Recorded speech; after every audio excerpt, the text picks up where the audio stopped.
I am an avid book reader, book enthusiast, an advocate for being able to have an open voice. And I feel like books are one of the best ways to do that. So, Afrolit Alcove is currently an online bookstore. Hopefully, at some point in time, I'll be able to get my own brick and mortar, or perhaps maybe even a good sized van and be a mobile bookstore. I'm undecided at this moment. Just got to see where the store leads me. But with Afrolit Alcove, what sets it apart from more of your streamlined bookstores or large bookstores like Books A Million or others is that I focus on Black voices. And so all the books in my store are by Black authors. Anybody who knows me knows that I love to stay busy. So I'm always doing something, whether it be running around for the kids or running around assisting my husband with his many endeavors, working a full-time job, or working on my own business, Afrolit Alcove. I'd say the biggest challenge that I've had thus far is not being able to do Afrolit Alcove full-time like I would like to. I love it. I've got a passion for it, but currently it hasn't made it to the point where it's paying the bills just yet. It's still in its infancy stage, so we've got a long way to go. My biggest obstacle right now will probably be marketing and advertising, trying to determine what the budget should be for that, so I can get the word out.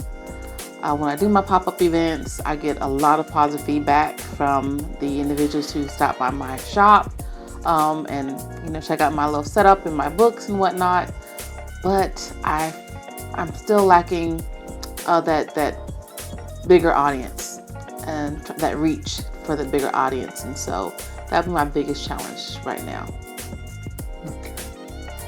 So my motivation stems from the fact that a lot of our Black voices are being silenced. A lot of our books are being banned. A lot of our history is being taken out of the classrooms.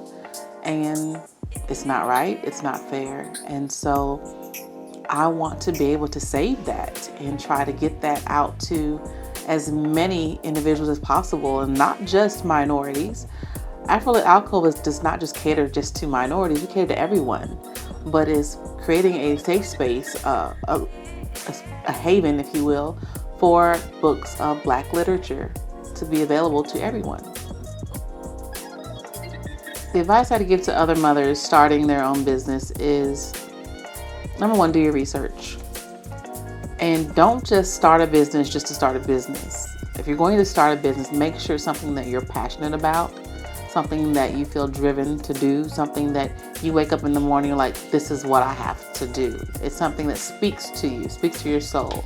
And I say that because I've tried several different things in the past. I've always wanted to have a business of my own, but I've tried several things in the past, and I just wasn't as passionate about them as I am about Afrolit Alcove and the message that I'm trying to convey.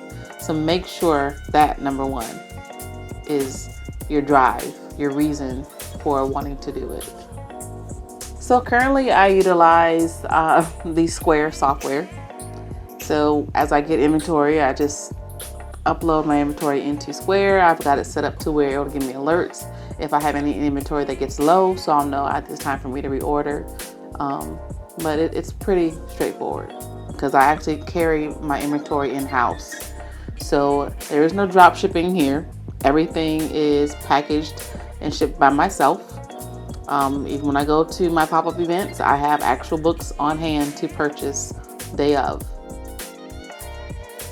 No, however, I would like to get into ebooks as well as another service on my website. Just haven't got to that point yet, but I'm working on it. Don't be afraid. That would be the one single piece of advice that I would give myself. Had I known now, had I known then what I know now, I would have told myself to just don't be afraid. I'm not sure that my kids would want to take on the business one day. I do know my daughter has a strong love for books as well. But I'm not sure that she would want to take it on herself. Maybe perhaps, maybe she can take it on as an owner, and just have somebody manage the business for her. But I don't think that I can see her being as hands-on as I am right now. At least I don't think so. So my plans for evolving or expanding Afrolit Alcove right now is I am really just trying to get the word out. Every opportunity that I can to pass out my business cards out in public, I share those. When I'm at my pop-up shops, I have business cards as well as postcards. I would like to try to reach out to some of these schools. Schools just started now. So that is on my radar as well, is try to make some type of arrangement or partnership with the schools to possibly get out there and who knows, maybe I'll have a book fair of my own.